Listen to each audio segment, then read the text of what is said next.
Welcome to the July 23rd, 2019 Town Council meeting. Roll call, please. Andy Schaefer. Here. Andy Key. Here. Trey Roby. Luke Gear. Present. Tyson Hacking. Here. Matt Bilgren. Here. Elisa Granger. Here. Tyson, would you please give us an indication? Our dear Father in heaven, we're grateful for this day. We're grateful for the opportunities that we have and grateful for the awesome place that we live in.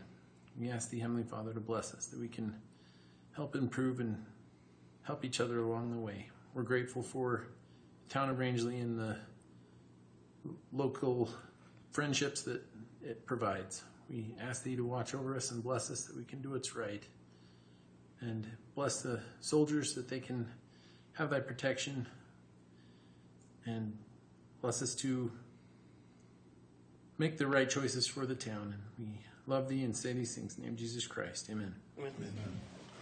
Lisa, would you lead us in the pledge, please? Pledge allegiance to the flag of the United States of America and to the republic for which it stands, one nation, under God, indivisible, with liberty and justice for all.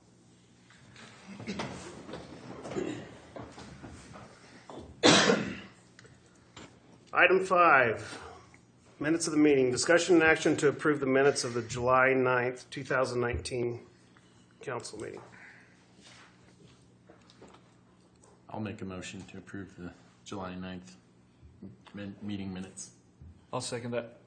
Motion's made by Tyson, second by Andy. All those in favor? Aye. Opposed? Motion carries. I abstain. Little record. Maribel? Matt? Item 6, petitions and public input. Deborah, I'm afraid Bianchi. Welcome.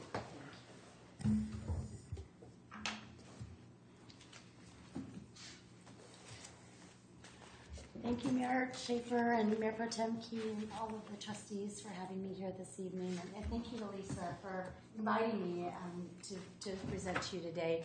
I'm the new regional director here on the Western Slope. I got here in January, dead of winter.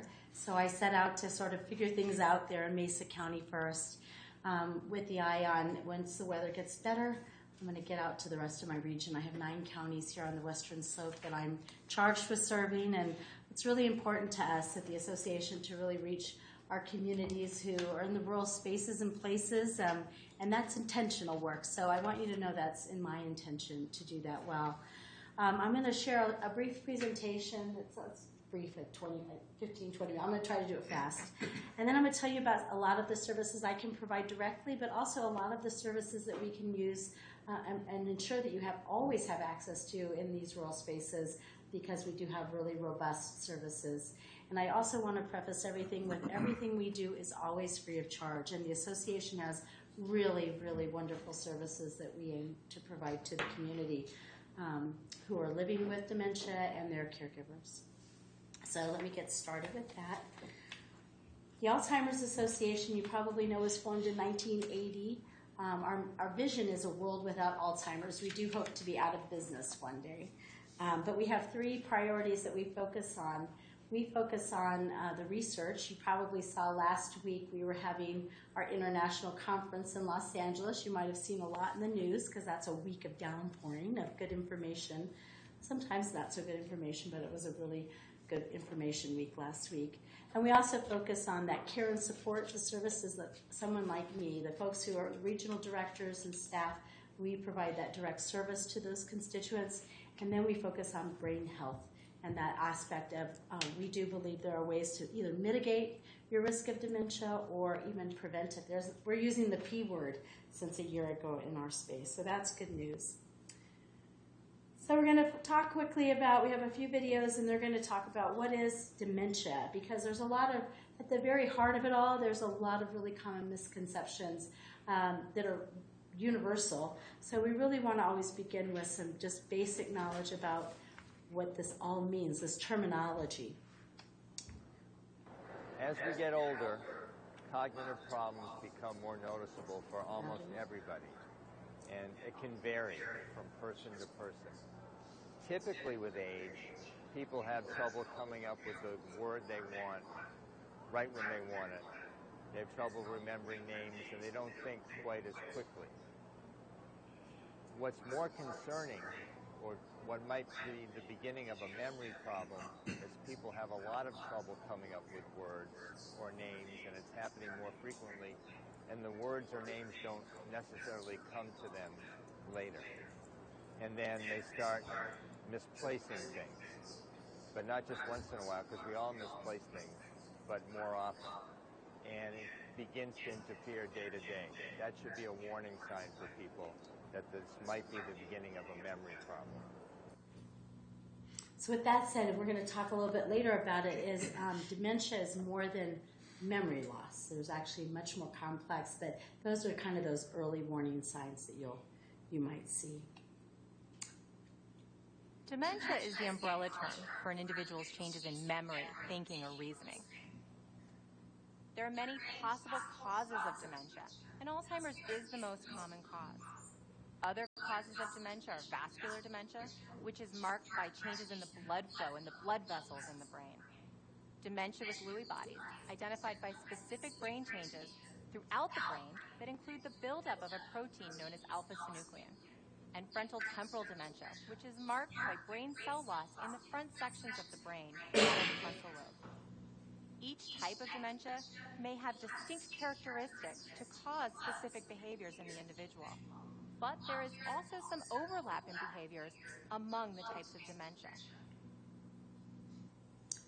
And that's important because when we get into those 10 warning signs too, that overlap, you will see when we talk a lot about Alzheimer's specifically, but the truth be told, these dementias typically have a lot in common. Just kind of when they present is often a telling sign. Like if I have a lot of behaviors first, that might be more of a frontal temporal, whereas if I have a lot of delusions first, it may be more indicative of Lewy body dementia, whereas if I'm having trouble finding my words, we would think, oh, well, that might be this.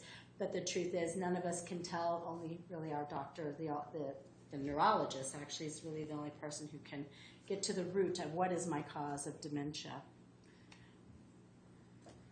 Alzheimer's disease is marked by specific brain changes that result in the clinical changes in individual experiences. That is, changes in memory, thinking, or reasoning. And ultimately, Alzheimer's is fatal.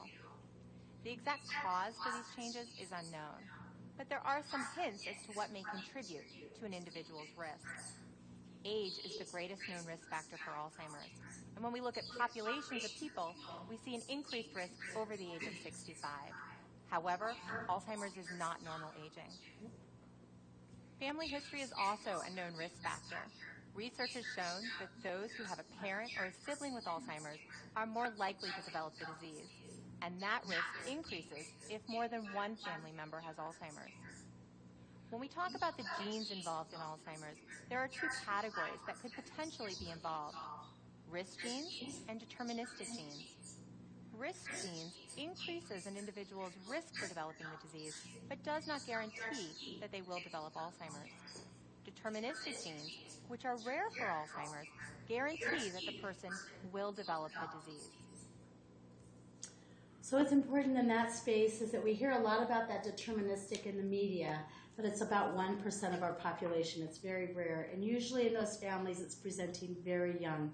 And it's more likely that those families are aware of that familial relationship, that deterministic gene being present. So don't panic about that. The APOE4, which is that risk gene, that's a risk mutation, but you know what? There's mutations that are also protective. So if folks say, oh, should I go get tested for that, to see if I have these genes? It's so complex, so we really encourage folks, if they're considering doing that they do it under real medical supervision with somebody who can do real genetic counseling. In fact, we just kind of think as if in fact you have those risks, there are things you can do to mitigate your risk. So we that's that brain health piece. So we really want to kind of emphasize that. In terms of populations in particular that are at risk, African Americans have the greatest risk, Latino community does, but women in general, we are the most at risk for dementia, about 2/3 of our population. The 5.8 million Americans living with dementia, 2/3 are women. And women are also disproportionately affected because we serve as the caregivers of maybe our adult parents, or our parents that that sandwich generation role we're doing and whatnot. So we're really disproportionately affected there as well. So they like quizzes in our presentation, so I'm just going to tell you the answers, and you kind of already heard it. But dementia is not normal aging, so this statement is false. There is something happening in the brain that's causing dementia. Alzheimer's disease is the leading cause of dementia, but there are other causes of dementia. They talked about 4 of them there. There's like 100. And in fact, someone can present with an acute, meaning all of a sudden onset of dementia symptoms. We should get them to the doctor. It could be something as simple as a UTI, a urinary tract infection. There are other causes. There are treatable causes for some of those symptoms. It's a different, course, but the doctor is the person who needs to be seen. And we kind of discredit, we don't really respond as quickly as we should to getting to the doctor, and it's a stigmatized disease. But we want folks to get to the doctor, get the assessments, get to the neurologist if they have a memory impairment, and then deal with it accordingly, because there's a lot that we can do to improve quality of life and really to support them in their journey. So when we talk about the greatest known risk factor, of course our family history is, that familial link is something, so that genetic piece, that risk and deterministic gene, but really the answer is if you have a brain, you're at risk, and the older you are, the more at risk you are. So it increases even after that. So over the age of 65, that risk begins to really increase, but about 1/3 of those persons over the age of 85 have Alzheimer's disease. So when we talk about the warning signs, and in your magazine I gave you some handouts. I gave you a handout on the 10 warning signs as well. There are actually 10 different warning signs that would be concerning, and we have a course on this, and I'd be delighted to come up and teach in depth.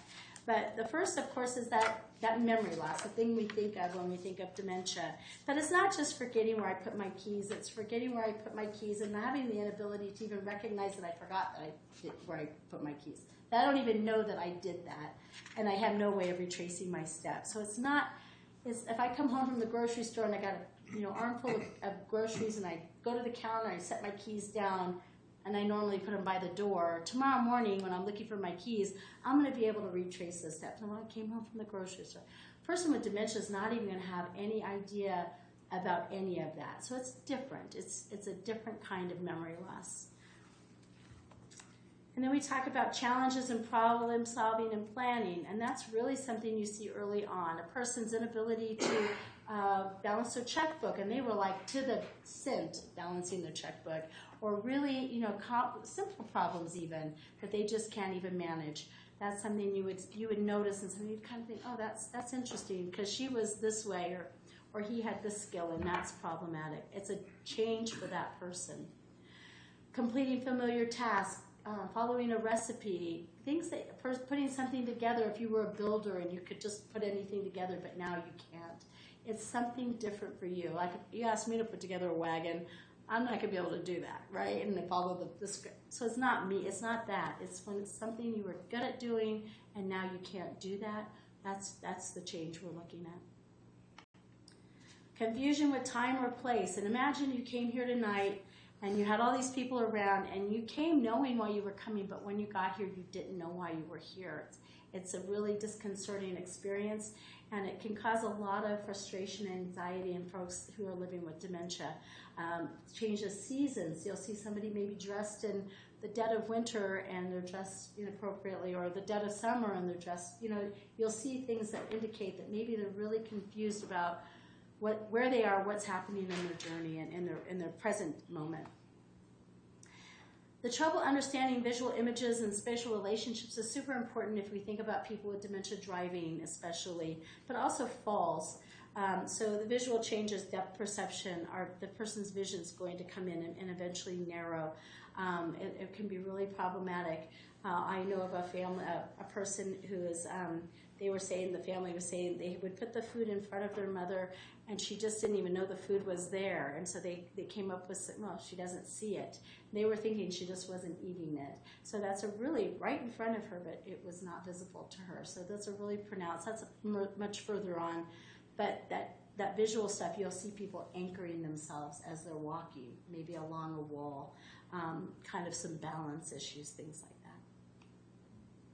New problems, with words, and I don't have any that one, but there it is. New problems with words and speaking. I can't find the word. I had a person with dementia recently tell me, it's like I know it's there and I just can't get it.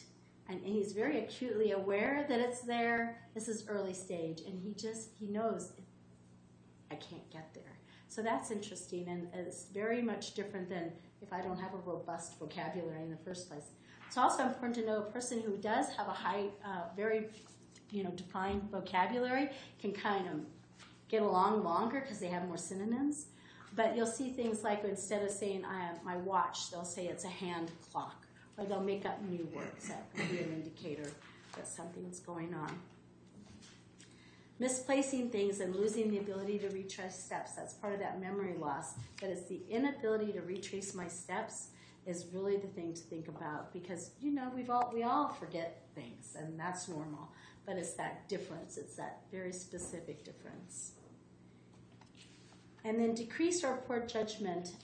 It's certain that FTD, frontotemporal dementia, affects the frontal lobe. So you might see that really expressed early on. You could even see some deviance in a person.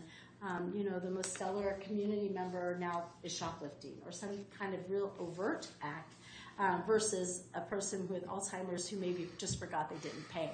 So there can be some of that.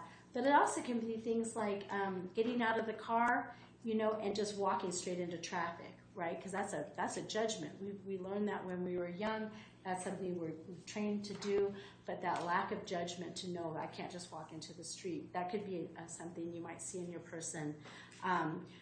Letting solicitors take advantage of them. They come and they sell them, $20,000 worth of windows, and they don't need new windows. Things like that. Phone solicitors, really vulnerable to scam artists on the phone and things like that. So and it's somebody who never would have done that. You're like, oh my gosh, they never would have done that, and here they are. So withdrawal from work or social activities. If you think about all these other things I just talked about, imagine the anxiety that would create in that person as these things are changing. And so what they typically do is, because they can't follow the conversation, or they don't know why they are where they are, they're going to withdraw. And the worst thing that can happen for a person with dementia is that they withdraw from their social engagement activities. So the onus is on us to really create that space where they can be who they are and vulnerable, and we're loving on them, and we're taking care of them, and we're making it a safe space for them. And that's something leadership like you guys can really work to create those communities where that's kind of embedded. And I think small towns probably are better at that, I'm imagining. I'm from a big town, so I don't know, but that's my fancy. I like to think so. And then those changes in mood and personality. You'll hear stories about somebody who just really is going after that one person, or maybe even the closest person in their life, and they never were that way, and they've become very aggressive, mean even is a word you'll use, and it's dementia, and we have to really know what dementia is so we can understand that this isn't really what they mean. This is the disease and what's happening in their brain, because what's happening in their brain is under attack, and those neurons, those transmissions are being interfered, and eventually that part of the brain will die, and that person really has to be. We need to change how we're responding to them because their brain is really impacted. So we have a whole class on that. We have a communications class that we like to teach. So if you see warning signs in a person that because it's usually somebody outside of that person that's going to see this first, we really want you to get them to the doctor. We have some really robust tools for physicians, and a lot of my work also is working with our physicians to get them acquainted with, if they're not already, the tools and resources that can help them do those first initial mini cognitive assessments. If you're over the age of 65, you're entitled to that at your annual visit. It's paid for by Medicare, and it should be done like you're getting your blood sugar checked. It should be done just as a matter of fact. So you get a baseline, and every year you can see, and if there's ever a change, then you can kind of engage with some of those behaviors. We also want everybody to know that prevention word I mentioned, that if your blood pressure is over well, it used to be standard treatment for hypertension was to get you below 140 for your systolic. Yeah, that's not anymore. Get it below 120, and that includes really medication and behavior change. And it's so definitive in reducing your risk of what we call mild cognitive impairment that if you don't know that already, and you have hypertension or someone you love does, get that under control, because it's actually really it's changed the conversation at our organization about that particular risk. So it's very interesting. Get rid of that. And then we have a very robust website. We've got great tools and resources for our rural communities and our more populated communities. So in front of you, I gave you a magazine, but I put a lot of little goodies inside of here. It's a quarterly magazine. It's free of charge. You can subscribe. I put the goodies I gave you right where that card is. So you can subscribe. Everybody can subscribe. You can put them in every little nook and cranny. And I also get about 100 sent to me every quarter. I can get more. And if anybody needed me to get them some, I'd be happy to do that. But inside, I gave you the warning signs, the 10 warning signs, and I gave you a brochure on understanding Alzheimer's and dementia, and then one about preventing dementia. It's really important to mitigate our risk because, if you have a brain, you are at risk for dementia. And this is not something that we want to experience. A lot of the services that we actually do really have to do with supporting our caregivers. And I'm going to actually skip this one video because I think I'm going too long. I said it already. So look at it. So one of the things we really do want you to know is the services I provide are often for the caregiver.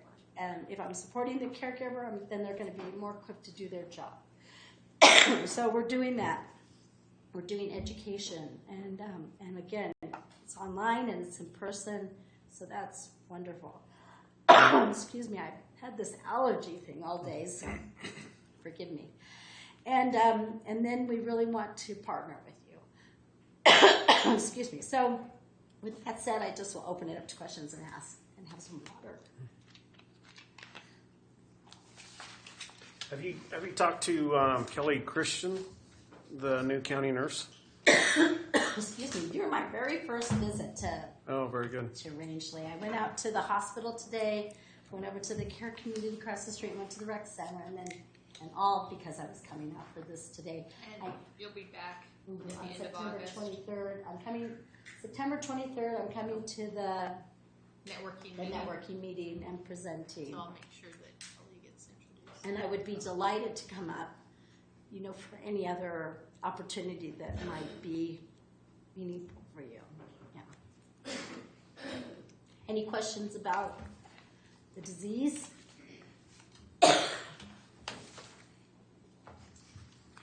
Any questions about what we can do for those caregiver populations in terms of supporting them? Is that familiar? So mostly what I can say is I would do care consultations. A person who's a caregiver usually seeing a lot of things and they don't even know where to start.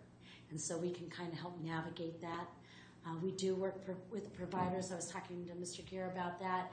We have a rapid referral system with our providers, the medical community, where then I can actually call and we can create a support link back to that provider, which is really helpful. And then they are doing more of that care management and case management work. And then what we can also do is hopefully establish a support group up here. That's kind of one of my big wishes, is that we would find a volunteer in a space that we can train and support to provide a regular support group for the community. Because I'm imagining that the community's impacted. I mean, everywhere I go, if I have this name tag on, people are approaching me saying, "Oh, my mom or my sister, or my husband, my wife," and I would imagine that's true here. And then I'm also doing quite a bit of work with our veteran population and our VA hospital and the Western Region 1 source. And then in terms of public entities, I work with the Aging and Disability Resource Centers, the ADRCs, and AAA. So I was just going to kind of ask, I'm thinking of somebody in town that I know of that is struggling with this. And my main question is, like, do you guys offer training for like police department or somebody like that? I love that you asked that question. Because I think that's something specifically to us that needs to be brought up. Because I remember reading an article that happened in Denver, watching it on the news, where a lady in Denver had dementia. And she went and knocked on the door and took off. And these guys are like filing a lawsuit against her and all this stuff. And I just think it's important that like our officers, if this was to ever happen, they're ever to pick her up, like to know how to handle this situation. And just as an average public member, like I would want to know too, like if you run into this person, what's the best way to handle it if they have no idea where they are? Like what are we supposed to do? Because you don't want to upset them anymore if they're already in a state of panic or something. So we teach a class called Effective Communication Strategies. Well, I believe you have to have the disease education first. You need to know what's happening in the brain to understand this isn't a decision a person's making intentionally. The behaviors are because a lot of behaviors might bring the police there. And then we have a class, Effective Communication Strategies, which is really important. But my husband, Eric, who's here, is retired law enforcement from Southern California. And when I started out in the Northeast Regional Office, Eric was also recruited. I was an MPH practicum student, and Eric was recruited to do our law enforcement outreach. The International Associations of Chief of Police have a really robust training platform as well. And so we kind of looked at what they were doing, and then we kind of tweaked it. And Eric has actually developed out in the Northeast region a really robust training for our law enforcement. Our first responders are firefighters, paramedics, and even ambulance drivers. But you know, the truth is, I think everybody needs it. If you're a guy at the bank and a person walks in and they have dementia and their behaviors are different, unusual, problematic, how you respond to them is either going to make it better or make it worse, and it really is on you. So that's something that we really want the whole community trained, really aware and understanding of.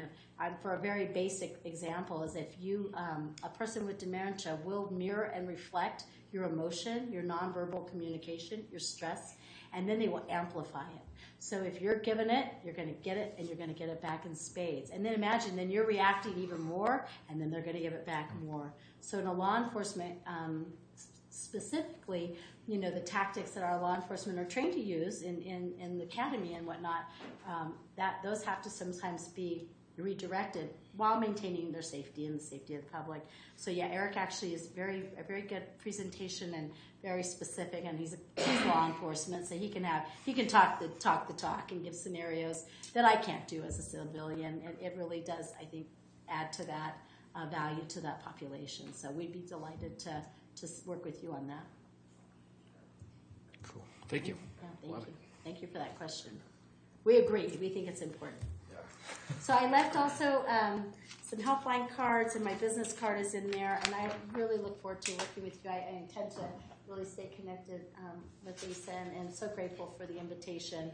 Please, please, please call us. That helpline number is 1-800-272-3900. The thing about that is it's not just for the caregiver or not just for the person with dementia. It's for you. If you're ever encountering something that you're like, can I handle that better? Call me or call the helpline. We're delighted to have that conversation. We're really happy to help you problem solve a scenario and think, okay, what are the blind spots? What could I have done differently? So just don't hesitate to ask us. Thank you so much. Thank you. Thank you. Thanks, Deborah, for coming up.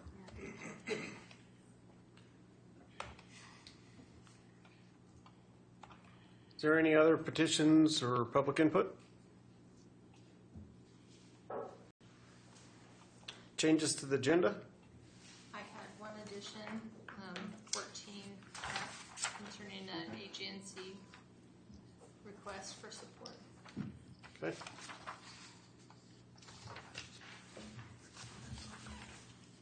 No public hearings, committee and board meetings. The AG&C meeting on Wednesday, August 17th. You there? That's August 17th. I was at the one on the Oh. July, what was that, last Wednesday? So, was that last Wednesday? Is that the one you're talking? I bet that's supposed to be July 17th. So yeah, I'll talk about it for a second. So at that meeting, the big discussion points were future of coal. We had a presentation by the Department of Energy on the future of coal and the stuff they're going to be doing there. And I can get you guys a website if you want to review those slides or anything. And then they had a presentation on freedom to drive, which is something that will probably be on the agenda in the near future, and it's pertaining to the zero emission vehicle shenanigans coming out of the governor's office. So those two things, and then Connie just bolted. Never mind. I think that was the gist of the meeting. Yeah, so good meeting, but isn't rifle and pretty cool stuff with that future of coal presentation. So.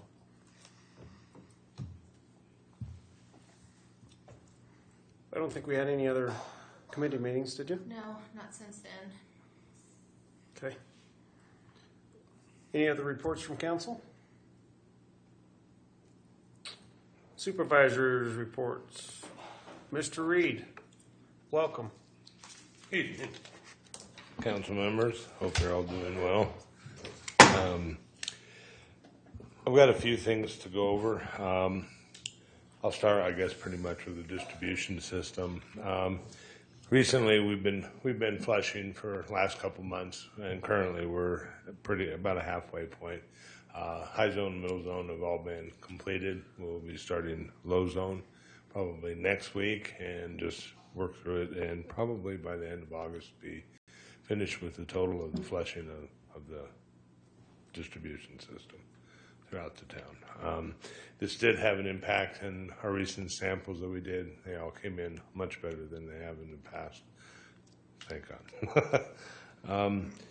And on the same note, in the distribution system, a few weeks back, we discovered a leak. There's the main 16-inch leaving the water plant, bears off and goes down Airport Road on a 6-inch line. That has a PRV vault, which is a pressure-reducing vault, and we established a leak.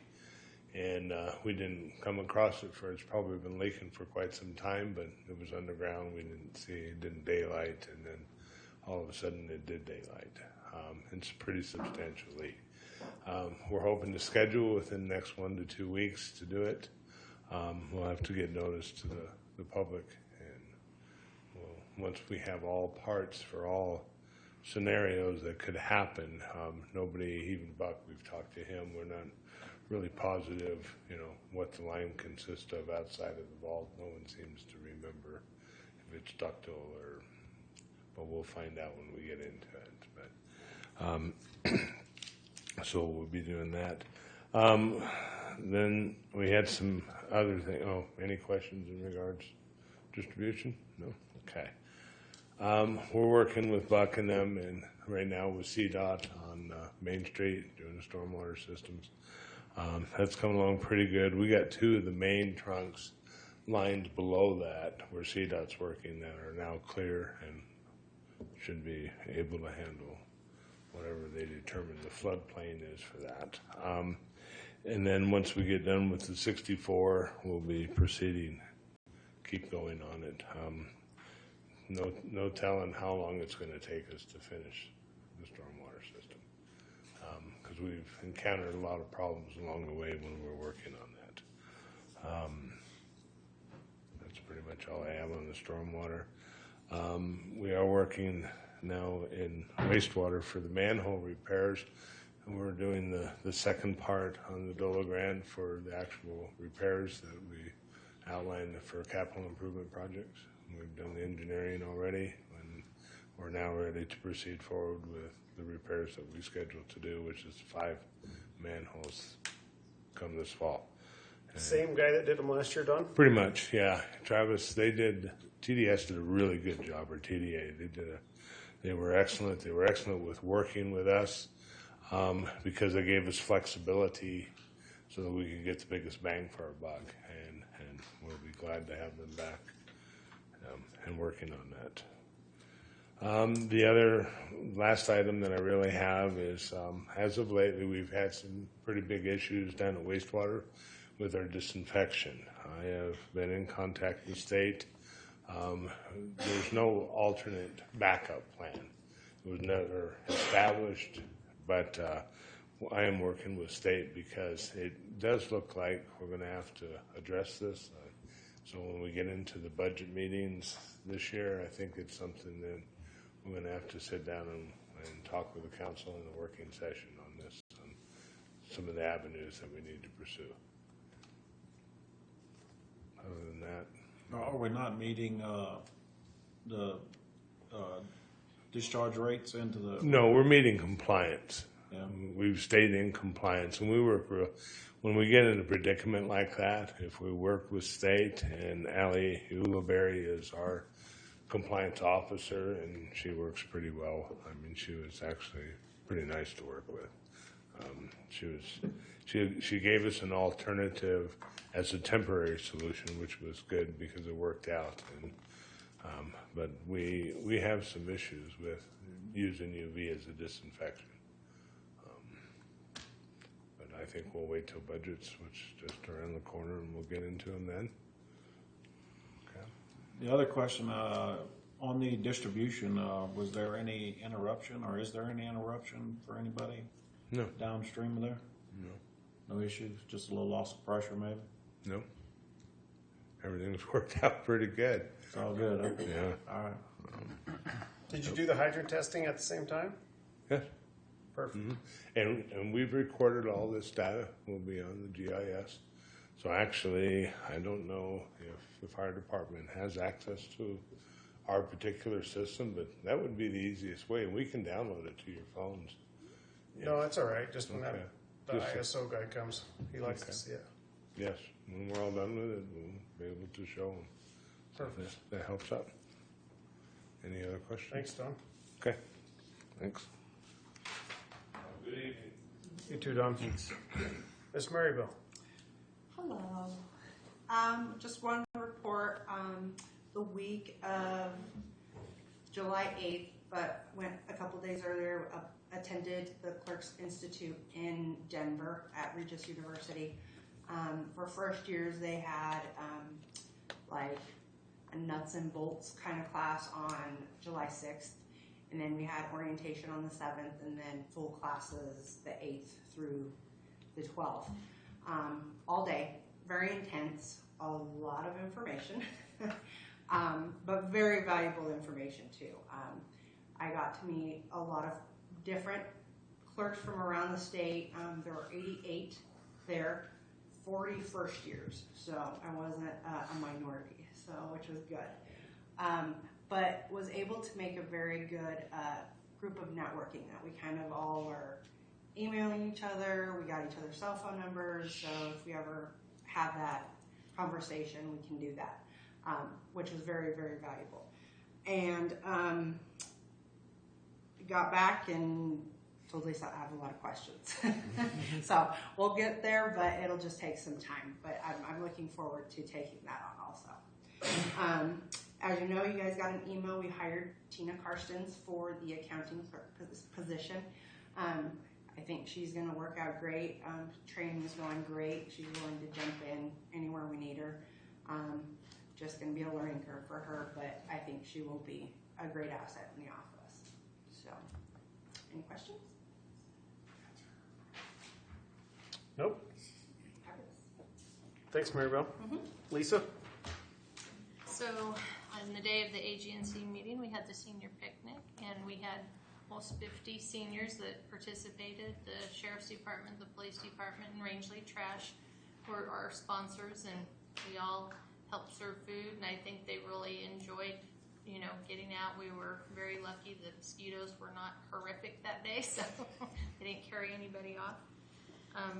I think they really enjoyed that, and hopefully we can try and make that a more attended event. I think they really enjoy the music, so we're going to try and change that up a little bit here and there.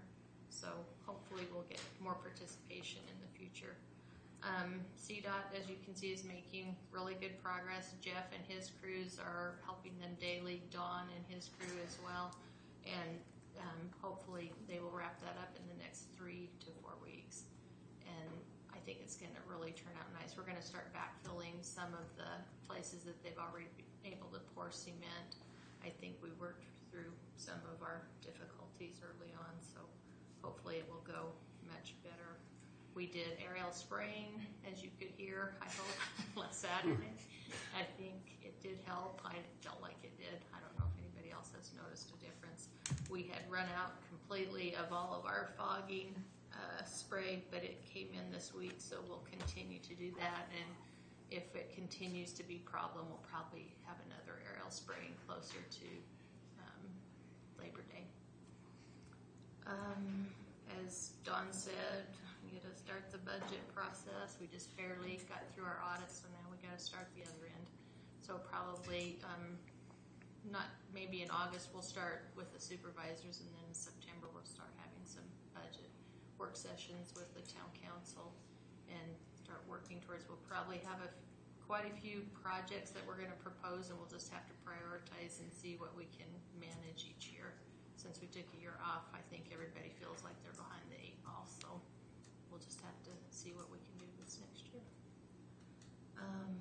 At the next meeting, the hospital would like to present their presentation, so I was going to see if you guys would like to maybe meet at 6:30, just so that we don't go late into the evening. How long is there? I don't know. I would say at least Half hour, 45 minutes. How long? half an hour. At least half an hour, more like 45 minutes. Oh, they wanted to do it in an open meeting? Well, we just figured we'd have a community meeting the night of the council, so I just thought we could have a community meeting maybe prior to the town council. So if you want to start at 6:30 and just delay our actual business meeting till 7:30, we could do that. Or if they get done earlier, start earlier, you know. Or think about it and let me know what you think. I think that's all I have tonight, unless you have any questions about anything else that's going on right now in the community. Can you update how we're staffed on the PD now? I'm sorry, what did you On say? the PD staffing? Where are we at? We are in the process of hiring one officer. We had 2 that we were going to hire and 1 backed out. But if we get the 1 officer hired, we would at least have 4, and that will give them, you know, enough rotation that we won't have so much overtime. And Daniel actually comes out of his training in August, but he goes to,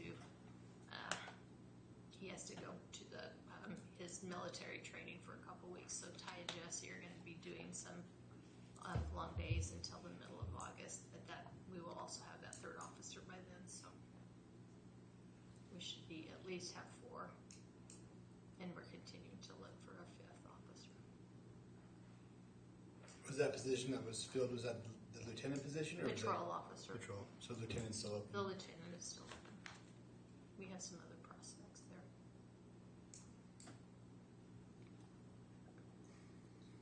And the marketing? Sorry about that. I missed that one. So I have 15 applications. Maribel and I have gone through them, and I was going to go ahead and email those out to the Human Resource Committee and have you guys take a look and see what you think. And I would like to get some other community members involved when we decide who we want to do face-to-face interviews with. I thought we might want to consider some telephone interviews first with just the town council, maybe Human Resource and myself and Maribel, and then we could move forward and do some maybe panels. That's not going to be their decision, but their input would be very welcome if you guys feel comfortable with that or have any suggestions. I think it's important to get other people in the community's opinion about that position in particular.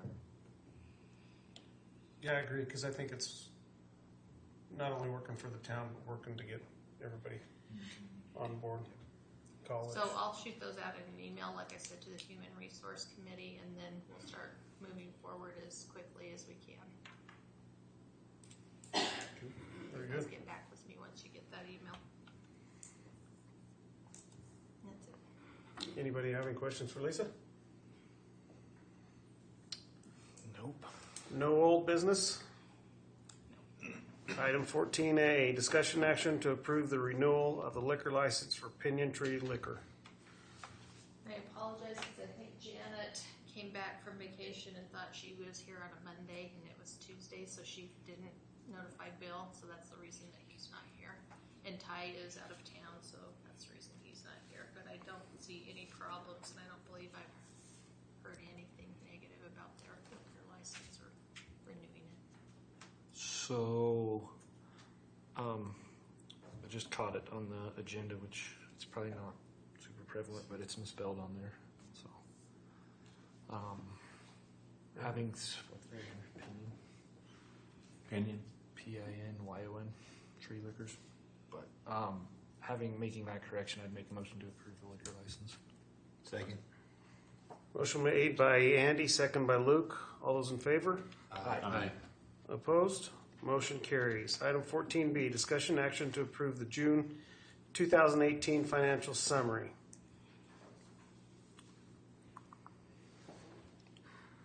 And Lisa, why are we on the general fund? Is that just because we're at this time of year, or? Until we get federal release and severance monies, we're always going to be. It's always like that, donated. Those are our two biggest revenue items. Okay. And then water fund is that just kind of because we haven't It's seen a lot of water we've going had out? such a wet spring. Yeah. Normally, like, we would start flipping over in May and June, and until even into June, we had pretty good rain showers. So It'll flip quickly. now. hopefully, it will turn around. it's I dry think now. I'm helping in that endeavor Yes. this month. So. I'll go ahead and make a motion to approve the June 2019 financial summary. I'll second that. There's another one you might want to catch on the agenda. I read it wrong too. Motion is made by Andy, second by Matt for the 2019 financial summary. All those in favor? Aye. Opposed? Motion carries. Item 14C, discussion action to approve a donation to the Rangeley Food Bank in the amount of $500.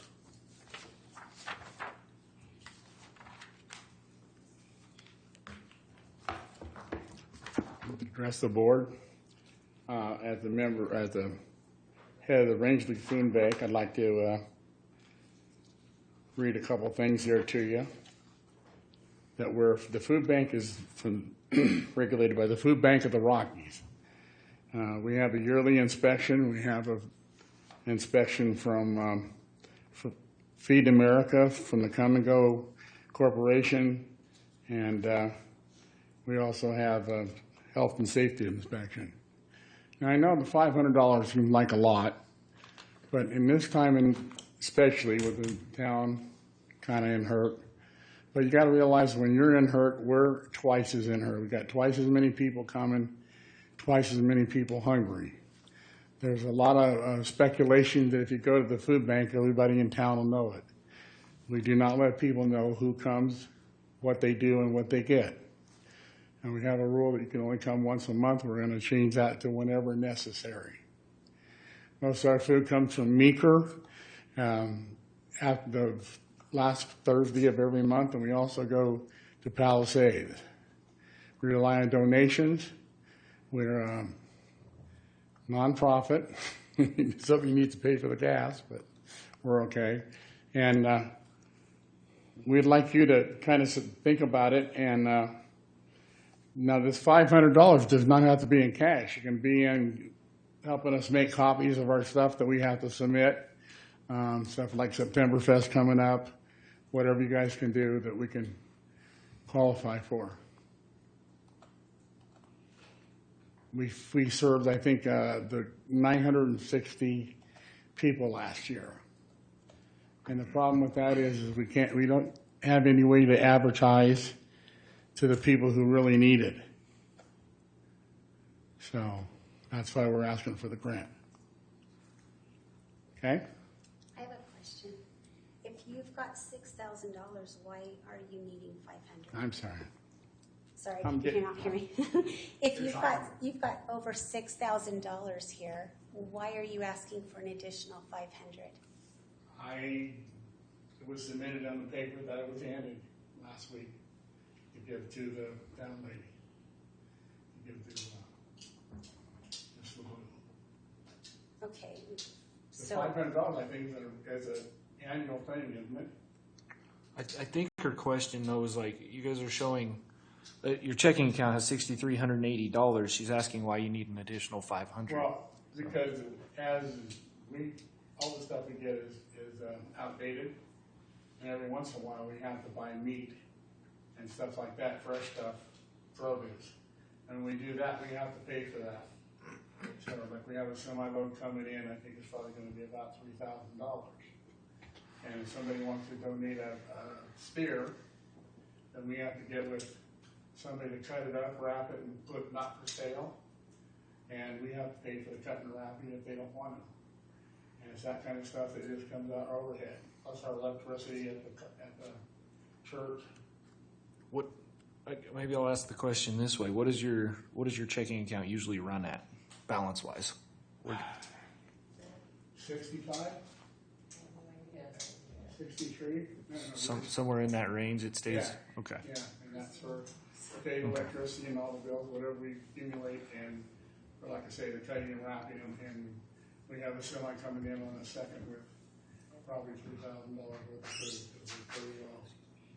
If you don't like come-and-go sandwiches, you're in trouble. I guess I didn't realize they donated stuff, but that's good. So we have some questions that were answered and sent to us. Christine went ahead and answered them, but one of the ones that was asked was, do you allow your director, board members, or volunteers to collect items from the bank or pantry? And the response we got was, board members can all go to Palisade Food Bank to purchase food.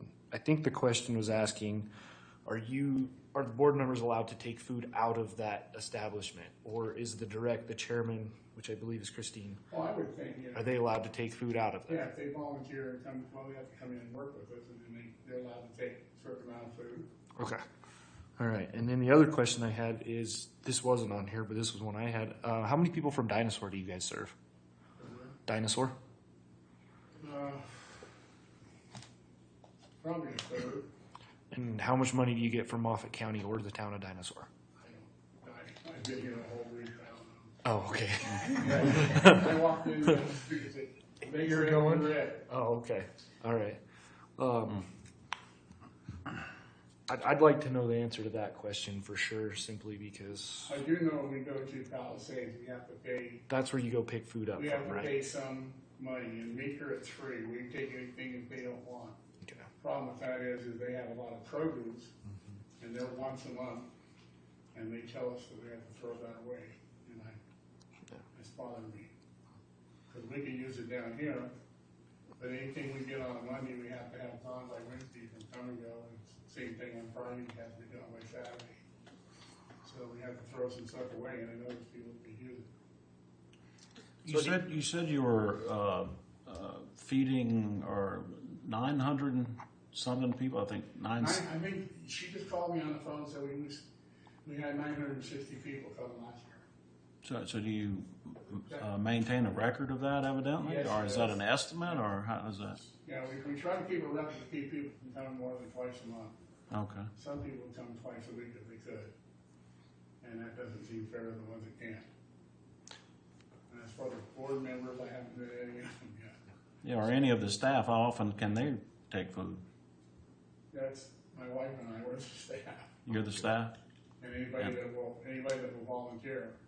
So, And if volunteers want to take some, as long as it's within reason, we have a thing like if you have 9 in your family, then you can have 5 cans of corn. If you only have 2 in your family, you're allowed 2 cans of corn. The thing is all that corn and beans and all rice and stuff is all so outdated, it's kind of scary. So we do our best to just kind of, not whoever's in the family gets what they, we got in trouble for giving a lady a case of corn. Well, we have 17 pieces of corn on the shelf. So we'll take 1 can out and give her the rest.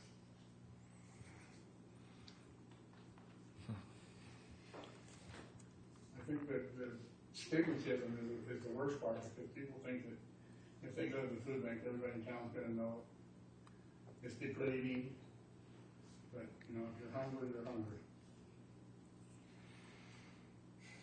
So Mike, where it's on the application, it's saying pay utility bill, $500 towards bill. Do you guys know how much? Because I asked the question earlier to Mary Bell, but can you guys get that split out to where somewhat what it costs you guys to operate over there? at the church as far as how much your gas, or is it all combined into one? Yeah, that's kind of my thought is both food banks are coming in asking right now, and can the town help them? Not necessarily in a dollar amount, but maybe help them out with utilities. Well, yeah, we're going to ask the Moon Lake if they can kind of give us a break. Or there's a list of stuff of who contributed last year, and we're going to try to go do that at September Fest and get that accumulated. That money will go into the checking account. Only one person has a checking account, and she pays all bills. You only have one person watching a checking account for a nonprofit? Yeah, it's one person. And she pays all the bills, and we keep a track of everything we take in by the pound. And we don't keep track of what goes out. We're getting really empty shelves. We have nothing in the freezers. Jam-go sandwiches in the icebox, and that's it. No eggs, no bacon, no meat of any kind that we had for months. But where do you said you get you buy your food from these food bank distributors? We're going to meet for once a month on a Thursday. And they give us their leftovers, because they only open once a month, so they have to have everything out there when we close that day. We bring that back, and then we go to Palisades, and we buy food down there, but it's like 10 cents on the dollar. So we had to buy the food from Palisades and bring it back, and that's only once a month. So then I think once or twice a year, she said we get a semi-load, which would be about $3,000 or $4,000 worth, and get the football team to unload it, so I don't have to, and that'll be our basis for Christmas. Because they don't get meat or eggs or anything like that. It's all canned goods and top ramen. So, I mean, I guess you're a nonprofit. Where do you get your revenue from? From personal donations? Mainly, that list goes to the people who go around and ask for, Striegel and Summit. I don't see the list of. Am I missing it? I didn't see a list of people that donated. Did you have it? It's like you may borrow it. I'll steal it and give it back. Are you wanting to know that, Matt? The people that donated? Yeah, you see it? It's not on here. I didn't see it. Yeah. No. Maybe it's in the last one. It says commissioners, I didn't see it. local energy companies.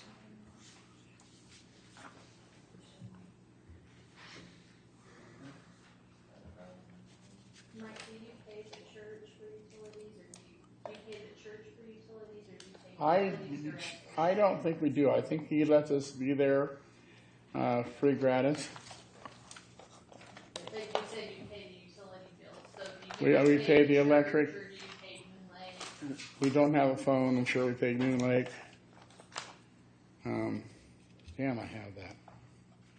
I'm sorry for not being more prepared, but they pushed me off the cliff the other day. Said you're it. You got it, Kat? Well, anyway, it's the local participants, True Value, Striegel, Summit, Giovanni's. We go down and we ask them for what they pledged last year or maybe a little more this year because we got such high demand. So that's the basis of our income. I'm pretty sure we don't get any county or money. Don't quote me on that because I'm new. So if we were to help pay your utility bill, that's not going to benefit you anyway. That's not going to benefit you guys, right? Because Well, sure, well, because we don't have to pay ours, and we can. we're not going to pay Moon Lake. Okay. It's not what. That's not what my thought was. My thought was gas, water, and sewer. But if he's not charging you, then that's not benefiting you, right? We don't have a toilet. So we don't have water or sewer. We don't have gas. We just have 2 outlets and no air conditioning. Okay. So, and That's good to know. we pay that. We're not allowed to put anything on the walls, any holes in the place. So I have a question. You've got 2 different food banks with 2 different buildings, a whole set of utilities for each of these, whether be what it may. And when we asked, can you combine the two, the answer was it was explored but unsuccessful. I can point that. That's you. Yes. I don't know, one's run by just us, and the other one's run by the Chamber of Commerce. Could No, you serve it's the not run by the Chamber of Commerce, so get that straight. It's run by the Rangeley Human Resource Council. Oh, it's run by the Rangeley Human, yeah, what she said. And their stuff, see, our stuff is so outdated, their stuff has to be new because they can't get out, they have to buy new from stores. So their expenses are a little higher than ours. But that's a once-a-month thing, and it's all pre-packaged, you don't have any say-so. Ours, you can go through and say, no, I don't want beans or rice, I'll take tomatoes, and down they hand you the box and say, yeah, come back next month. So. How do we work together? Well, I don't know. I don't know why they. Oh, I just wanted to know how. I just wanted to know how. Totally different philosophies. Like ours isn't just a food bank; ours is a resource center. So, like we're trying. Our vision. We're not quite there yet. We're still in our infancy. Our vision is to be a one-stop resource center in Rangeley, not just for food. I mean, that is kind of our main thing because that seems to be our biggest thing. But we also do like health products, hygiene products. We do cleaning products because I mean, if we can't afford food, we probably can't afford to keep the house clean. We have a resource thing that we're building. We've got business cards from County Health, all kinds of lead. We work with the county, we work at the state level for those resources for the elderly, the youth, the veterans, and we have the disabled, and we send them to where they need to go for other services. Like if they have somebody that comes in, they've got an infant or the lady is pregnant, we send them to New Eden. We have New Eden's brochures. If they come in and they're disabled, we give them DDR's brochures, SWAT brochures, the NWCCI brochures, Horizon Special Services. We also make sure that if they come in and they say they're homeless, we make sure we hook them up with the homeless liaison at the school, so their children, so they know that their rights when they enroll their children into the school. We don't have everything in place yet. We're still pulling resources because there's a lot of people that come to Rangeley that don't actually have an office here, that people don't know that come here and those services are here. So that's why we call it a resource pantry. Yes, the big room in there is full of food, but we're trying to make it like a one-stop information hub too. Tammy, is it accurate that the food that you guys have can't be expired? No. That's inaccurate? We don't generally have expired food. Right. But we can. We work with the Rocky Mountain Food Bank with our rules and regulations because right now we're in the process of applying for that so that we can get discounted foods. We have a paperwork hiccup that's being worked on right now by the CPA.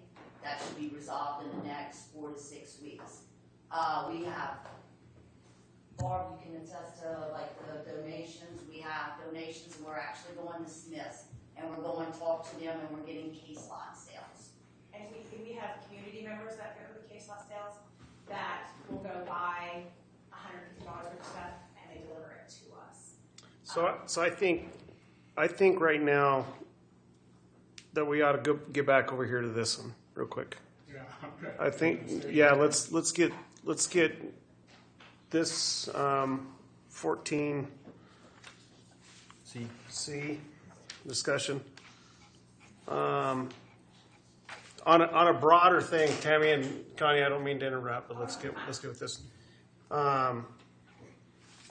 It's in my opinion that we're having meetings with the all the tax-paying entities within the town, and our goal is to try to figure out what's going to work out best for everybody in the town so we can save money.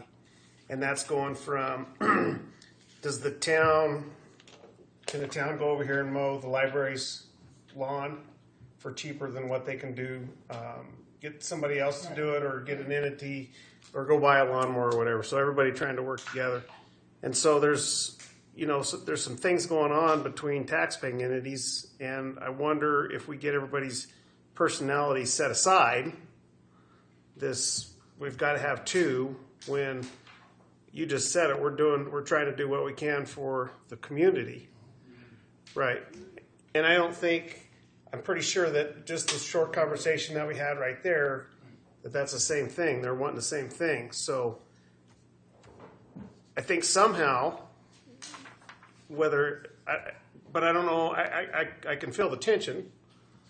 But what can the council do to help facilitate this so we're all working towards one common goal, and that's the people that are less fortunate?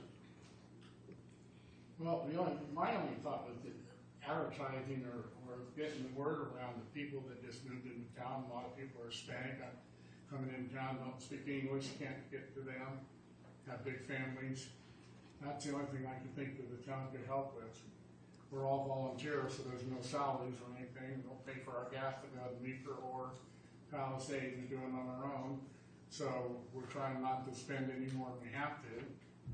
And that $500, I think, could be in copies from the town here. Could be in anything the town can provide that's not going to cost them. We don't have a lawn to mow, but. What do you think about consolidating both of them? Hadn't thought about it. You know what?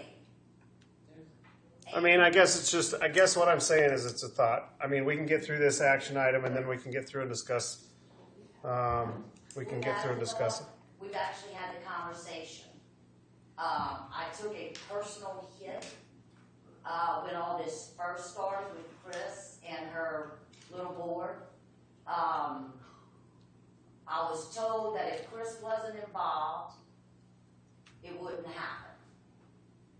When I was asked to open this from town leaders, town business owners, major corporations to do this, it was because there wasn't trust. Now, I went to Chris, I spoke with her, asked her to step aside 6 months to a year, let us get over that. She refused. And then the personal, I mean, I've got a few of the little Facebook stuff that they were putting out there. I took a personal hit. My husband took a personal hit. To the point Chevron's lawyers had to get involved. Because they were making false accusations. This is why we can't work together, Andy. And I do apologize for that, but I went over there and I met with Chris Brassfield on more than one occasion. And we tried even before Connie even moved to town. I mean, with Human Resource Council, this has been our little brainchild for several years. Number one, we also want a place to hold the Angel Tree because we do more than just that. So we've researched and looked at it for about 5 or 6 years. So we had the conversations to try to merge and be one prior to Connie even knowing where Rankin, Colorado was. So I don't want to get us involved if we don't have to be involved with it. You don't need to be, but that's the history of it. That's how it went down. Okay. And that's where the conflict comes in. Okay. My suggestion would be to combine the food bank and some kind of goodwill. Because people come into town, they got to interview with the job, and they close. Maybe have a few pieces of That's what- clothes. That's one of the programs that we have we have a So- for success. And in fact, this past week we just put clothes and furniture and dishes and food into a new family's home. That had 2 blow-up air mattresses, the little raft ones they bought at the dollar store for their family of 5. They put their young kids on that. And because we're on Main Street, they knew where we were. So here's where I'm at with it right now. Full disclosure, I'll put out there. I think my sister is serving on your guys' board. Not anymore. She was, but because of time constraint. And the new stores, she could. Okay. She hasn't been involved in. Well, then that frees and clears me a little bit. So these are my concerns. If we're serving dinosaurs, a third of that, they need to be from sitting in your shoes for a second. Like those guys need to be helping out too. It shouldn't just be Rangeley supporting the dinosaur. I mean, I understand that that's our goal is to be charitable and stuff like that, but we shouldn't be supporting that entirely. They should be chipping in as well. The other thing, no matter what we decide, I won't approve or vote for any sort of monetary value going to you guys without some sort of oversight being added into your checking.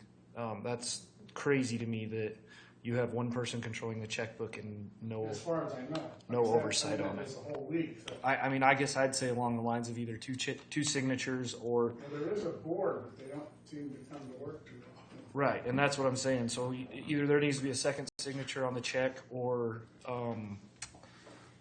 approvals for checks written, something along those lines, so money isn't disappearing or doesn't disappear. I think that might help with the trust thing a little bit, but that's my thought on this for sure. And then the only other thing I was going to ask you was, so you guys are allowed to give out outdated food, Right. if I heard correctly. So do you guys do anything when you get a massive pile? Yeah. Do you guys do anything to try to bring that down? So you say you have 14 cases of beans or something. Can you guys? Well, the old regime said no, that you give them once a month, and if they got two in their family, they get one thing of beans. The new regime, which is me, says you can come twice a month if you need to. You take 5 bags of beans. So that's decided internally. Yeah, That there's the Jungle nothing. stuff and the stuff in loafing jug has to be thrown out at the end of the day on Wednesdays. Okay. Thrown out at the end of the day on Saturday. If it's like I guess I think of 105 sandwiches from Come and Go. Yeah. And those all have to be gone by Wednesday night. Okay. Whatever it is, and I put in the dumpster. You Okay. can't take a chance on poisoning somebody or get So- somebody sick. This would be my suggestion to that, and this may not go over well, but I'm gonna throw it out there anyway. Is there's this Facebook tool out there that you can reach a lot of people with, and very easily. If you guys are up against dates like that, and you know you're coming against one that you have to get rid of food, put it up there that says, "I've got to dump this tomorrow. Come get it now." Just a thought, and maybe you guys can figure something out with that. The old school But- applies is that if the Indian is white, they're allowed 2 sandwiches. I picked up Yeah. 105 yesterday morning, and I pick up again Wednesday just before the food bank. So I probably had 300 sandwiches. So why only let them have 2? Right. I just don't know when to be Take all you wasteful of want, food. whatever That's my got thought left over. process. And that's another So- thing with the produce up at Meeker. They say you have to take it all out of it because they're only open once a month. So by their last Thursday of every month, they get all their people fed. Then all the produce gets thrown away. Yeah. And they'll say, "Do you want a bag of potatoes?" And Andy says, "Sure." And I'll say, "Here, take 10." Because they know that they can't keep those. Keep them. Okay. So I'm throwing it in the dumpster just goes against my grain, because I know there are people that could use it. And if you put it on the street and put free, take them. Well, you know, I don't know, maybe, No. well, thank you for listening thank to you. me, appreciate it. Thanks, Mike. And Hey. I will get with Chris and see who is allowed to cash checks, who has control of the checks, and how many signatures have to be on the checks before they're written. Because other than buying the food in Palisades and paying for electricity, I don't think we have a lot of expenses. Because all our help is volunteer, and all the gas to go get the stuff is free. Hey, Mr. Cushman, one more thing. I would like to see an annual breakdown of your guys' budget, because the snapshot at June 30th, 2019 doesn't tell us what your budget's doing throughout the year. I think that would indicate better to us, like, okay, how's this $500 going to pan out, not just this snapshot from right That now. wasn't in the thing that I gave Brenda? No. That's not what I see. Okay, well, I will get that to the It board. was actually left out. That was the one that was I thank you for your time. That was the one that was Thank you. unchecked. Thank you. Detailed budget for program projects. I just want to echo what Andy was talking about the concern about the oversight of their finances. Also, the fact that members can pull food from the resource kind of makes it seem like it's without knowledge of whether or not they have to abide by the same rules as everybody else twice a month. Among other things about the personal attacks that were directed at me. I'm going to abstain from any vote, but that's just my concerns about the way this food bank's run. So take it for what it's worth. So moving on, do we want to handle this now, or do we want to get those questions answered and then readdress? I think we need to table it. Okay. On that one. And if I'll forward those questions to Chris. Mike, I think if you can get the information to Lisa, or our next meeting is a second Tuesday of the month. So if you can have all that information, we'll table it. We'll readdress it at that point. Thank you. Yep. Thank you. Thank you. Somebody motion so we can get on with it. No motion. No motion. Tabling it. Okay. You guys good with it? Okay. Thank you. Now it's your turn for the fire. Item 14. D. D, discussion action to approve a donation to the Rangeley Human Resource Pantry in the amount of $500.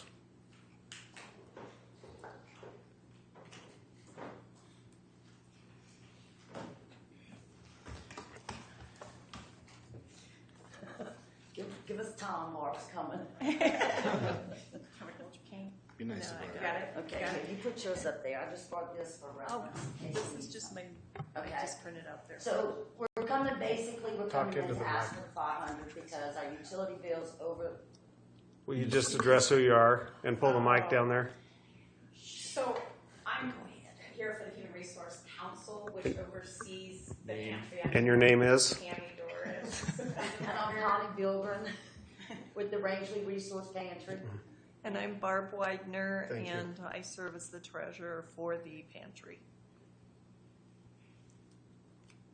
All right, now go. Okay, so we're here this tonight because we're asking for $500 to offset some of the cost over this winter time because we had $200+ gas bills in that little bitty building, which then pulled from our funding that we had in reserves. So we don't have free rent, we pay water and gas, we pay electricity, we pay for food.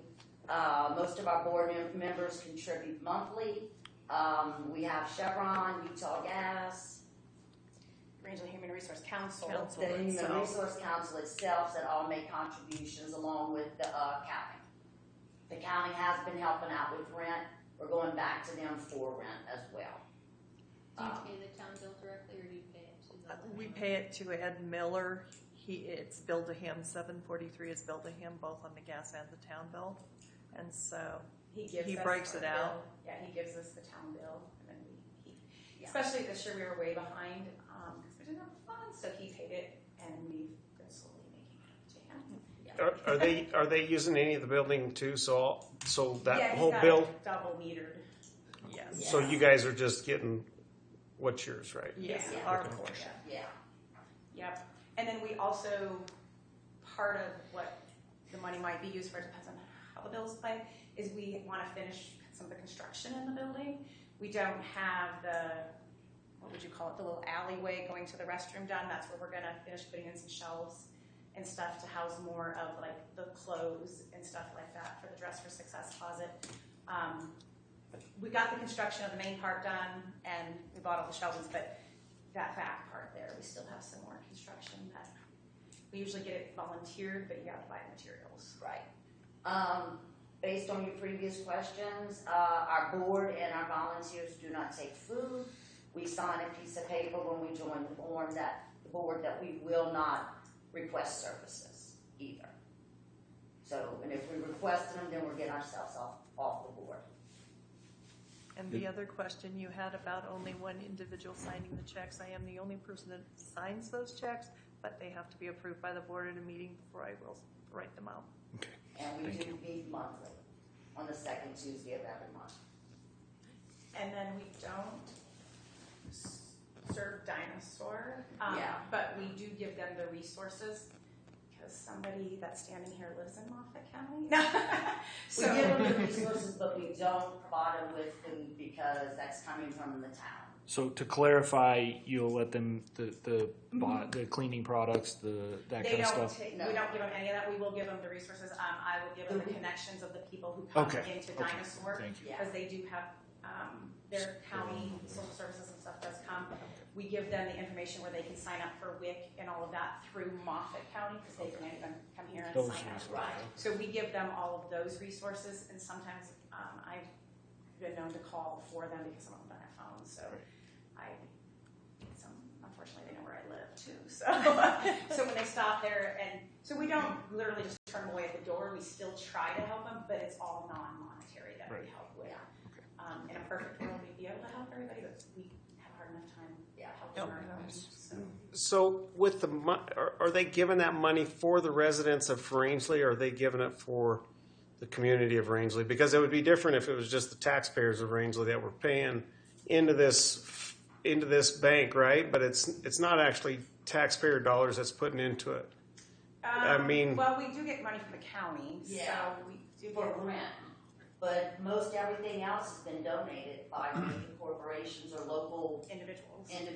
To use as we see fit. And right. So what I'm saying is, I think we're drawing a line from the people in Dinosaur when it's not actually. I guess if it was said for the community of Rangeley specifically, but I don't. I can understand why they would have a possibility to come over and get it. I mean, they're right. They're part of our community. I mean, whether They are. And we do help them when they're at the school. We've had the secretaries call us down at the pantry and say, hey, so-and-so does not have a winter coat, da-da-da. We usually don't ask if they're from Rangeley or Dinosaur, because if you have a preschooler, we had several at the preschool, kindergarten first. I think we gave 8 coats this year. They weren't new coats. Some of them I went to Goodwill or DI and bought, or we put out an email list and got them. I think we maybe bought one because it was an odd size that we couldn't find. I don't know if they were Dinosaur kids or not. That I'm not going to question. When the school calls and says, we got a kiddo that says they have no food at home, can you bring us some food? We take them food. Well, and to be clear, my concern isn't that we're not helping Dinosaur. My concern is to make sure that if we're serving their, are they helping out? Is my concern. Yeah, they have a new revenue stream that they can tap into. Right. Well, and if that's the case, then I don't see why we don't ask them for help. That's what I'm saying too. There's the 3 pot shops, and then there's all reality. All reality, I bet if you went and asked those pot shops, Oh yeah, I worked with Casey, the one that owns Rocky Mountain, or I don't know, owns Mountain, whatever. I worked with Casey because we've had some need in Dinosaur, and I've talked with him, gone up there and visited with him, and yeah, he's helped me on that realm because there's needs up there. And then the Blakeleys on the other one, I taught all them growing up, so I just called Lando and Richie and them and said, hey, you guys got a couple families in town, and the Blakeleys are, pretty cool people. I mean, and so I have tapped into that just because I have that resource. Like, so I used to work up there. And our county grant for rent was only to be used for the community of Rangeley. Dinosaur was not to be included in it. And that came from that makes sense. The commissioners. Yeah. But like I said, if the school calls, I'm not going to say, hey, are any of these coats? We're getting ready to do a school supply run, and if they're at Rangeley School and they need the supplies, they're going to get it. So for the last 6 months, your utility bill averaged out at $144 a month. Actually, it averaged a little higher than that because we were making up the previous billing. So we've been giving Ed Miller $242.80 to make that up. So up to about 6 months ago, we were paid up in full when we first started out because we were getting the billings monthly. But yes, we have paid close to $1,000 to get caught up. So I'm going to say the 140, it's reasonable. I'm going to say it's going to run us with, and that's just it. That's not including the gas. You throw gas into that, we are well over $200 a month in utilities. So my suggestion would be, is they're asking the grant was, or that the request was for $500. I would suggest that we take off $50 each month from their utility billing. And I don't know, we could do it from now till the end of the year, or we could do it for 12 months. But anyways, that ends up being $600 for 12 months. And I think that that's not a $500 deal, but in my opinion, that would take care of it, and that's the town contributing. And I'll just work that out with Ed and tell him that's to go towards you guys. Okay. That's great. But that's a suggestion, and that's something that's going to have to be voted on. I would make that motion with that. idea of $50 a month for utility billing towards the resource pantry, since it is an isolated meter. $50 off the bill, or whatever. So, and Utility billing, is that a pain for you guys? my only question before that is they are going over $50 in just the town bill, right? Well, I'm With assuming water, he's got, sewage, and- well, Ed will have over that because he'll have all three services, so, and he just needs to know that that's gonna be credited towards the resource I just- pantry, no matter what. Okay. He can put it towards the older bill or whatever. Well, I think that's paid now. It is. We Okay. just So made our we're last all back with them payment. now, So I just wanted to make sure we Or were, can bill they were towards a using credit over towards when winter $50. comes, so then there won't be. Right. Because, winter hit us hard this month. I mean, What's that? the gas bill was over Right, 200, right, yeah. like 4 months in a row, so. I'll second that. I just had one concern, just like with the last entity, of seeing more of an annual budget rather than just a balance statement for. I think just. So we're a year in. Ooh, our anniversary. So you should. So you should have at least a Right. billing. So, and that's actually what we're looking at. August is kind of a rough month because of fair and starting school. September is when we were going to start looking at last year's, because we've actually done a whole year now. So, And yes. if necessary, I can pull out the financials for each month, scan them and send them over to Lisa, so y'all can see What we do on a monthly. what we've done over the last year. And then we'll get that together. I just don't want to be harder on one entity versus the other. So. Understood. No issues, no issues. Yes, ma'am. Question? You got to come up to the mic and say your name. Oh, yes. You can't be left out. Britt Campos, and I just was wondering, you were talking how you don't serve dinosaur, which I understand they're not, but like you were saying, we do have a lot of kids and a lot of families from over there. If the pot shops that you guys were discussing start pitching in financially to you guys, will you be able to do everything? But the thing is you would just need to get dinosaur to start. Could you, I know that you guys do a lot. Well, and there's some talk up there because they had a food bank about a year ago, and then it kind of went to the wayside for various reasons. And I think they're trying. I think there's some community members trying again. Mm-hmm. So, but it just kind of But depends. if they're willing to pitch in, I'll go back to the commissioners and we'll address that, because that was the commissioner's thing. If the county is going to pay and the town people are going to make the contributions, the dinosaur has to have some skin in the game. Right. Oh yeah, I understand. Because this is Rio Blanco County and it is about our citizens. You can Right. also go to the town dinosaur, I'm sure. Yeah.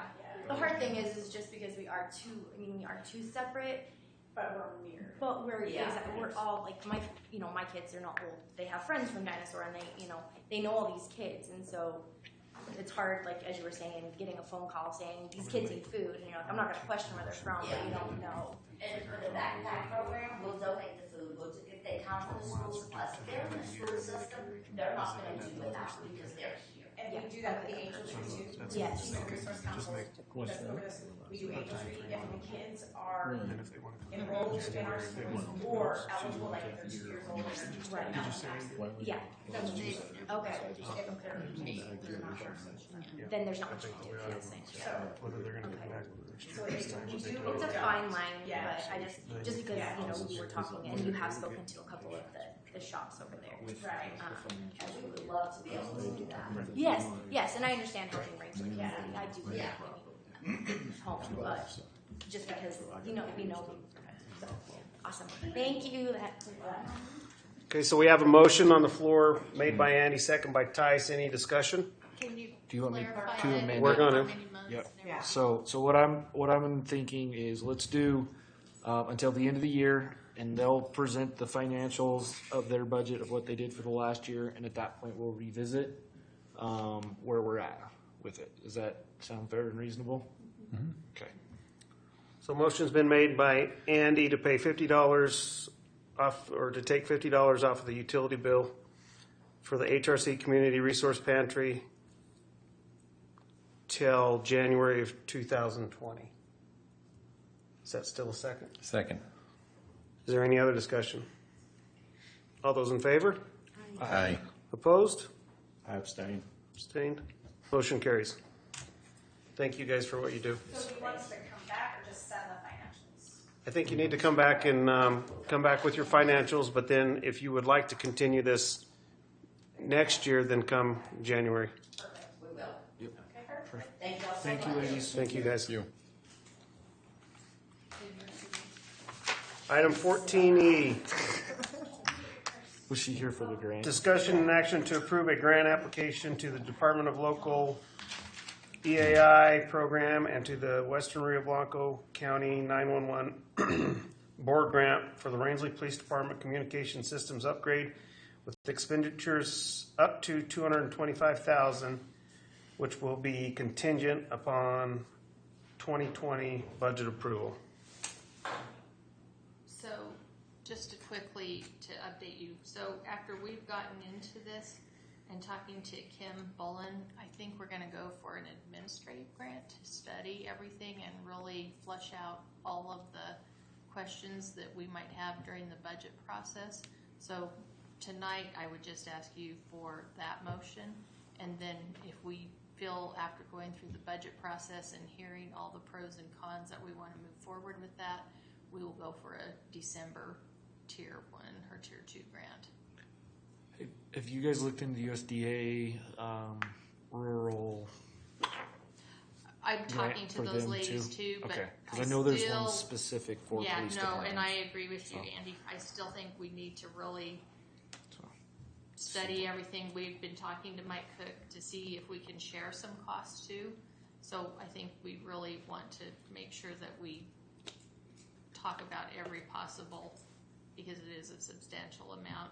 I think our dispatch is very, very important, and I know that all of the emergency response people and even the town of Rangeley, I mean, we depend on them for our dispatch, which is not always as easy when we have to go through another dispatch center. So you're looking for a motion to Apply for apply an for the administrative grant grant to to study study and get answers about the radios, and also it would be there's another program that we might have to also get, so you can start texting and getting locations a little more clearly. Okay.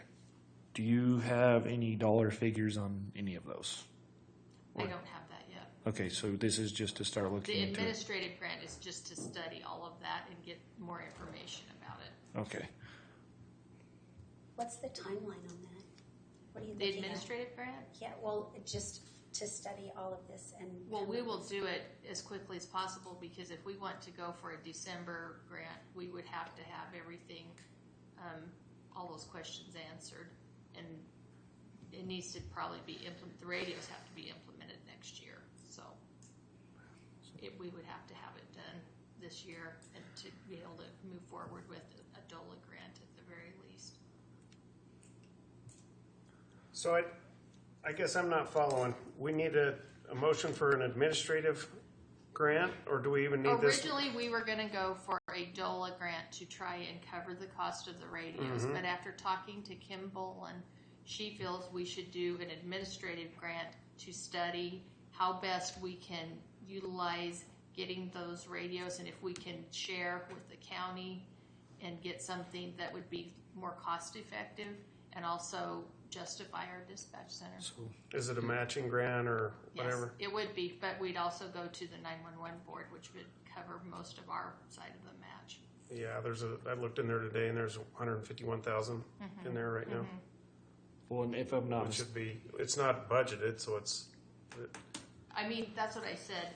This is not a budgeted item. This is just something that if we approve the budget, we would move forward with, but I still want to do the administrative grant because we do need to justify our dispatch center and make sure that we have the funds to move forward with this. That would probably put us, I can't answer how long that would last for, because obviously technology moves at lightning pace, but I mean, like in Meeker, all of the entities help pay for dispatch.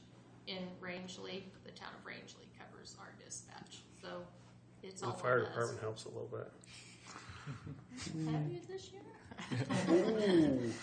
So I'm gonna go make an assumption here that I talking want to to change Kim is that that motion that we're going to apply for administrative administrative grant with DOLA to Right. study our dispatch and find the most cost-effective way to get the radios upgraded, and also there'll be another, I can't remember, and like I said, if Mercy were here, she could address that, the other piece of this, and I don't know what the cost will be. The Right. administrative grant, I'm gonna have to tell you right now, I don't know how much that will be either. Right. But we have to have the council's blessing to even apply for it.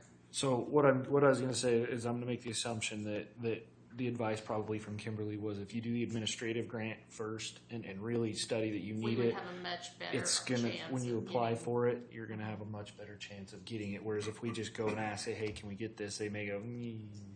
But if we've done the administrative Correct. grant and can show that we have explored every option, done what we can, it's a better chance. Oh, speaking of the devil, angels. Speaking to angels.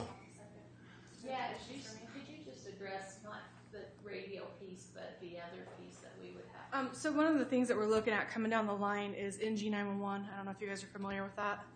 It is the video, texting, all that. Currently, we are compliant with text to 911, but they have a lot of stuff coming down the line. So the sheriff's office is wanting to move to what we call CallWorks. It's a new phone system. It's got like a rapid light mapping system in it. It'll be compliant with video messaging, all of that stuff. So they reached out to us asking about going in on it to kind of work together and upgrade. So Mike Cook. yeah, and these talks just started. I mean, we've been looking at the system for a while. We've had a demo here. They had one up there. It's kind of early on in the talks with that part. I do know our radios are kind of at a critical. And that was what Ty's letter was about, was the Yeah. that was a hand-me-down item to begin with. Consoles. Pardon? Yeah. Consoles. Our radio consoles. They went to DIA in 2004, and then when DIA got rid of them, they went to the sheriff's office, and then they came to us in 2013. So as of right now, we're not able to get parts unless we can find them on eBay. Does And it's Leonard Lane Jr. Has anybody talked to him? Because Leonard at one No. time said that he could get parts for him.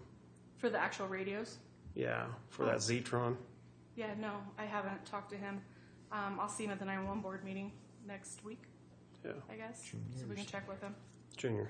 He goes to 911 meetings? Senior does. Oh, okay. Yeah, we've talked about the equipment, like the board. desk and the consoles and stuff, but I'm not sure about the radios. Yeah, I think he. But yeah, any help would be great. We were even looking for serial numbers on our radio system to try to find out how the exact age of them, and we knocked out some components that they can't fix. So they're kind of at a critical spot for us. But yeah. So is it possible that these things can be done individually, instead of lumping it all together in one initiative to correct it all, or does it all work together? The It's equipment all has to coincide, or? Yeah, and Chief Hamblin was originally looking at just doing the radio and worrying about the next part of it later. But Mike Cook with the sheriff's office approached us because they're trying to do it for, I think, next year, he said? They're wanting to move to that. Right. There's a lot of stuff coming down from, like, the PUC and stuff with the NG911, and they're wanting to be ahead of it and be prepared. So he was just looking at cost-sharing ideas. So that was the only thing, and we were wondering about trying to get grants and combine all of it, because CallWorks and the radio are all Motorola products. So we were just wondering if we can combine it, get it cheaper, get grants to cover it. Grant-wise, it would be better to lump it all together. Yeah. So would the administrative Eventually. grant would we be able to encompass? It would just encompass justifying going for the With EIA grant. With Rio Blanco County and Rangeley? I mean, can we? Just for us. Okay, all right. Go ahead with your motion. Okay. I'll go ahead and make a motion to for the town of Rangeley to enter or to apply for an administrative grant with DOLA to study the need for a communication system upgrade. Does that sound good? Perfect. Second that. Motion is made by Andy, second by Matt. All those in favor? Aye. Opposed? Motion carries. Item 14F, discussion action to approve the letter of support for AGNC's application for a ACC, Assistance Coal Communities Grant. Did you guys talk about this at all, Andy, at your meeting? Not while I was there. Does anybody want to read it? Because this is it, right? Mm-hmm. Does everybody have it? But we did talk to Trent Thompson about it. So yeah, it did come up, but it's basically they're going to apply. So Utah currently has a grant with the EDA to study the coal to carbon fiber products or whatever. So they've got the grant right now, but they're coming up on the end of that, and so now it's Colorado is going to go ahead and try to apply for that. Or is this something different? This is different. Well, I think Yeah, it's this is similar cool. because Yeah, it's yeah. about It's similar.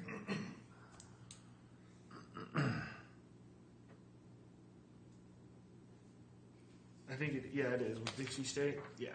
So it is that. Yeah, sorry.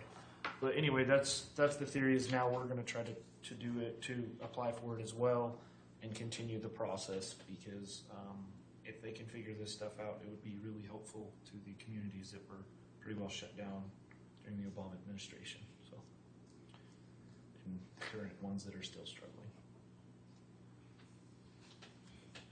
I don't have a problem signing it.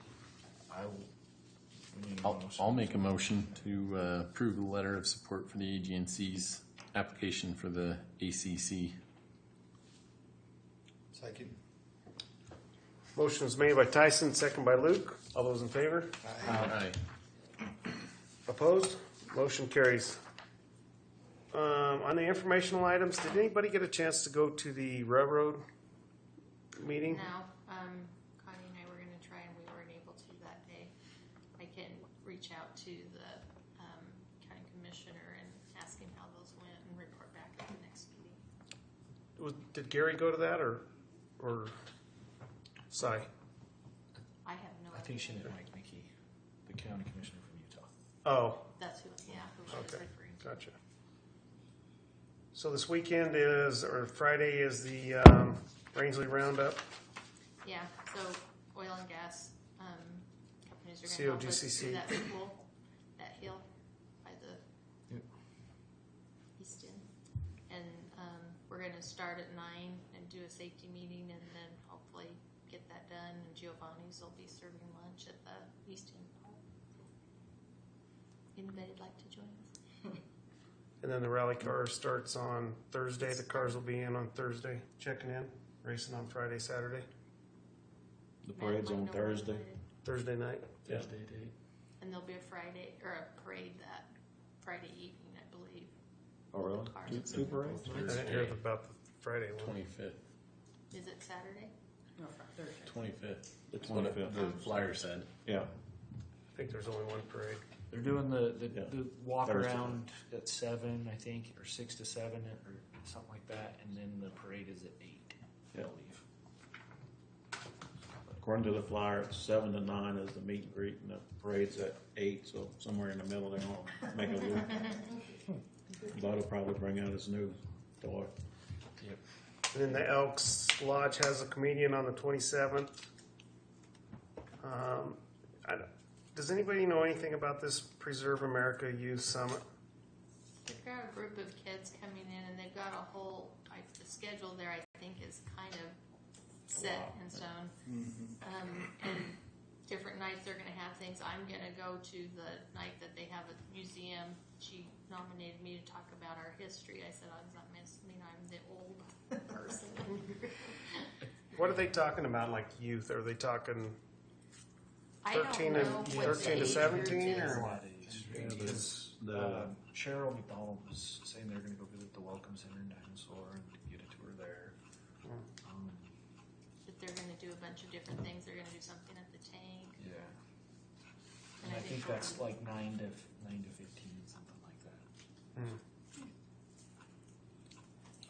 that. I know I saw the agenda on it, but I didn't see anything that, about the age group. well, or even explain kind of What their they're philosophy on it is. So, what did they tell us? It's Preserve America Youth Summits provides an on-site interactive learning experience for students and educators which engages them in the study of historic preservation, conservation, and heritage tourism with the goal of motivating them to become future stewards of historic communities, sites, and land, shape policy at the local, state, and national level, and provide lasting impact on communities for generations to come. And one of the reasons they were coming here is because of the Dinosaur National Monument. They were going to take them out there and kind of show them some of that and teach them about the preserving and stuff. If that helps. Sure. My explanation wasn't good enough? No, I got one up here. I have a question on the working on the wall on Friday. What time is that taking place? We're at start at 9 and have a safety meeting, and then just work through the morning and take lunch, and if we're not done, then we'll go back after lunch. So 9 o'clock Friday? Okay. You going to represent Chevron for us? You are too.